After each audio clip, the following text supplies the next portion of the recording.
Hi and welcome to my channel, Hopewell Stories. Today's video is how a black woman sells heirloom necklace for milk, unaware the jeweler is her father.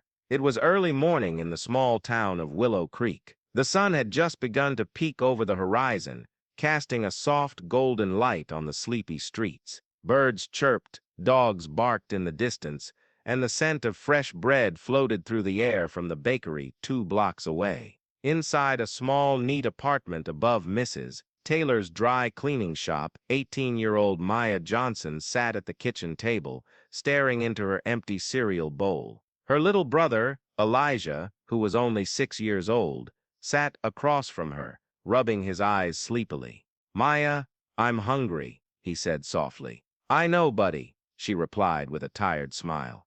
"We'll get you something soon." But Maya didn't have much money. Their mom had passed away 6 months ago after a long illness, and since then things had gotten harder. Maya had dropped out of high school to take care of Elijah and find work. She cleaned houses and babysat when she could, but it wasn't enough. Rent was due, and the fridge was almost empty. As Elijah played quietly with a toy car on the floor, Maya looked around their tiny living room. Her eyes landed on a small wooden box on the shelf, her mother's jewelry box. It was dusty and hadn't been opened in weeks. She walked over, took it down, and opened it slowly. Inside were a few simple earrings, a silver bracelet, and a beautiful gold necklace with a heart-shaped pendant. It was the only piece that looked valuable. Her mom used to say, "This necklace has been in our family for generations. One day it will belong to you." Maya remembered those words clearly. But now, looking at her sleeping little brother and thinking about the empty fridge, she knew what she had to do. An hour later, Maya stood outside a small jewelry shop called Gold and Grace. The sign was faded, and the windows were dusty, but she'd heard they gave fair prices for old jewelry. She stepped inside. A bell jingled above the door, and an older man behind the counter looked up. He was tall, with graying hair and kind brown eyes. He wore a white shirt rolled up at the sleeves, and had a magnifying glass hanging from a chain around his neck. "Welcome," he said with a smile. "How can I help you today?" Maya hesitated before stepping forward. She placed the wooden box on the counter and opened it carefully. "I want to sell this," she said nervously. The man picked up the necklace gently, holding it up to the light. His eyes widened slightly as he examined it. "This is quite lovely," he said. "Where did you get it?" "My mom gave it to me," Maya replied. "It was hers, and her mother's before her. But I really need some money right now." He nodded slowly. "I understand. This piece is special. It might be worth more than you think." Maya's heart beat faster. "So, you'll buy it?" He smiled again. "Yes, let me check its value properly." He disappeared into the back room, leaving Maya alone for a few minutes. She looked around the shop, feeling a bit uneasy. Selling the necklace felt like letting go of a part of her mother, but she reminded herself why she was doing it, for Elijah. A few minutes later, the man returned with a slip of paper. "I can give you $300 for it," he said. "Is that okay with you?" Maya blinked. That was more than she'd hoped for. "Yes, that's perfect." He handed her the cash and thanked her. "Take care of yourself, young lady." She nodded and left the shop quickly, clutching the money tightly in her hand. Back home, Maya made sure to buy groceries first: milk, eggs, bread, fruit, and even a small box of cereal for Elijah. Then, she paid the rent and bought him a new pair of shoes since his old ones had holes. That night, as Elijah slept peacefully in his bed, Maya sat on the couch, staring at the empty space where the jewelry box used to sit. She felt a strange mix of sadness and relief. The necklace was gone, but her brother had food in his belly, and that mattered most. A week later, Maya was walking downtown to pick up a job application from a cafe when she passed by the jewelry shop again. She paused for a moment, remembering how kind the jeweler had been. Before she could walk on, she saw him standing outside, talking to another customer. He noticed her and waved. "Hey there," he called out. "How are you doing?" She smiled politely. Good, thank you. Just passing by. He came closer. "You know, I've been meaning to ask you something." She raised an eyebrow.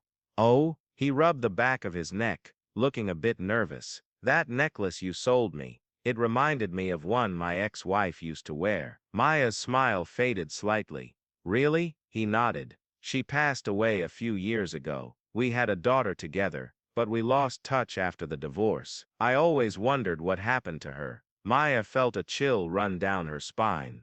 What? What was your daughter's name? He sighed. Her name was Maya. She would have been about your age now. Maya's breath caught in her throat. You're Maya? He asked, suddenly realizing something. She nodded slowly. My mom's name was Lena Johnson. His face turned pale. Lena? He took a step back, shaking his head in disbelief. No way. Maya stared at him. Are you saying you're my father? He didn't answer right away. He just looked at her, really looked at her, as if seeing her for the first time. I thought you were gone, he whispered. Your mom never told me where she went. I tried to find you both, but she changed her number, moved away. I thought I'd lost you forever. Maya's eyes filled with tears. So many questions raced through her mind. Why didn't Mom tell her? Why did she keep this secret? She wanted to protect me, Maya finally said. She said you left us. His face fell. I never meant to. Your mom and we had problems. We argued a lot. I got angry and walked out. When I came back, she was gone. I didn't know how to find her. They stood in silence for a moment, the weight of years pressing down between them. Then, without warning, Maya hugged him. He stiffened at first, surprised, but then wrapped his arms around her tightly, as if afraid she might disappear again. I'm so sorry, he whispered.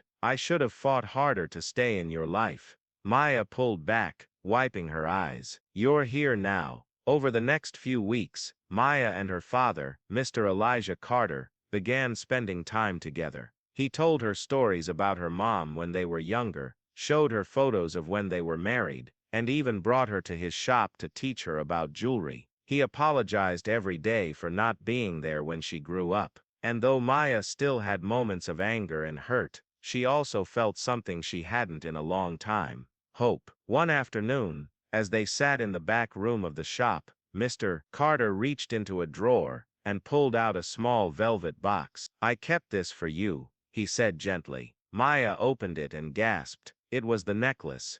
But I sold it to you, he smiled, and I bought it back for you. Family heirlooms don't belong in shops. They belong with the people who carry their story. Tears welled up in Maya's eyes again. She took the necklace and held it close to her heart. I guess it's come full circle, she said softly. Mr. Carter nodded. Just like us. From that day on, Maya and Elijah visited Mr. Carter often. He helped Maya finish her GED, and even offered her a job at the shop during the weekends. Elijah loved calling him Grandpa Carter, even though Mr. Carter blushed every time. The necklace now hung proudly around Maya's neck, a symbol of love, loss, and the unexpected ways families can find each other again. And though life was still hard sometimes, Maya knew she wasn't alone anymore. Because sometimes, the most precious things in life aren't found in shops or hidden treasures. Sometimes, they're found in people, especially the ones who never stopped loving you, even when you didn't know their name. Thank you so much for watching.